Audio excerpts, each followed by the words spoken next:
नाज़रीन ग्रामी अस्सलाम वालेकुम। नाज़रीन, काबुल एयरपोर्ट हमले की जिम्मेदारी कबूल करने वाली तंजीम दौलत इस्लामिया खुरासान क्या है, इसकी मुकम्मल तफसील आपको इस वीडियो में बताएंगे। लेकिन उससे कबल आपसे गुजारिश है कि हमारी वीडियो को लाइक कर दें और हमारे चैनल को सब्सक्राइब करके साथ वाले बेल आइकन को भी प्रेस कर दें ताकि इस तरह की मज़ीद मालूमात आपको सबसे पहले मिल सकें।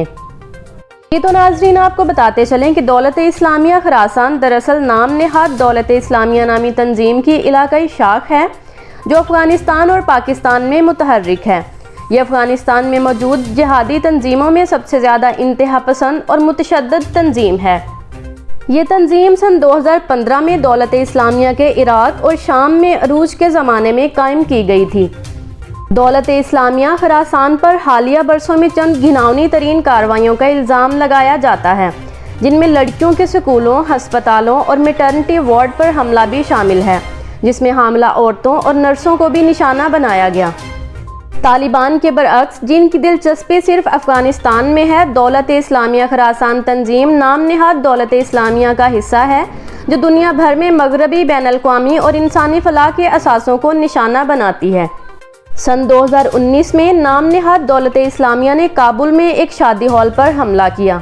दौलत इस्लामिया खुरासान का ठिकाना अफगानिस्तान के मशरकी सूबे नंगरहार में है, जो पाकिस्तान में मंशियात और इंसानी स्मगलिंग के रास्तों के करीब है।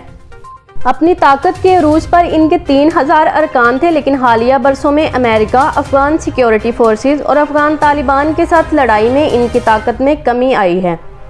माहिरीन के मुताबिक दौलत इस्लामिया खुरासानी के हक्कानी नेटवर्क से रवाबित हैं और फिर हक्कानी नेटवर्क के तालिबान से करीबी रवाबित हैं। काबुल की सिक्योरिटी के मौजूदा इंचार्ज खलील हक्कानी के सर पर $50 लाख का इनाम है। एशिया पैसिफिक फाउंडेशन के डॉक्टर सजन गोहल कई बरसों से अफगानिस्तान में अस्करियत पसंदों के नेटवर्क्स पर तहकीक कर रहे हैं। उनका कहना है कि सन 2019 से सन 2021 के दरमियान होने वाले कुछ बड़े हमले हक्कानी नेटवर्क, दौलत इस्लामिया खुरासान और पाकिस्तान में मौजूद दहशतगर्द तंजीमों के बाहिमी ताउन से हुए थे। तालिबान ने जब 15 अगस्त को काबुल का कंट्रोल हासिल करने के बाद चरखी पुल जेल से बड़ी तादाद में कैदी रिहा किए, तो इत्तलात के मुताबिक दौलत इस्लामिया और अल-कायदा के अरकान भी शामिल थे।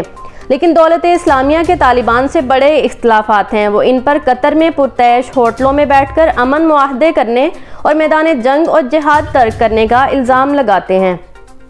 दौलत इस्लामिया के जंगजू अब आने वाली तालिबान की हुकूमत के लिए एक बड़ा सिक्योरिटी चैलेंज है।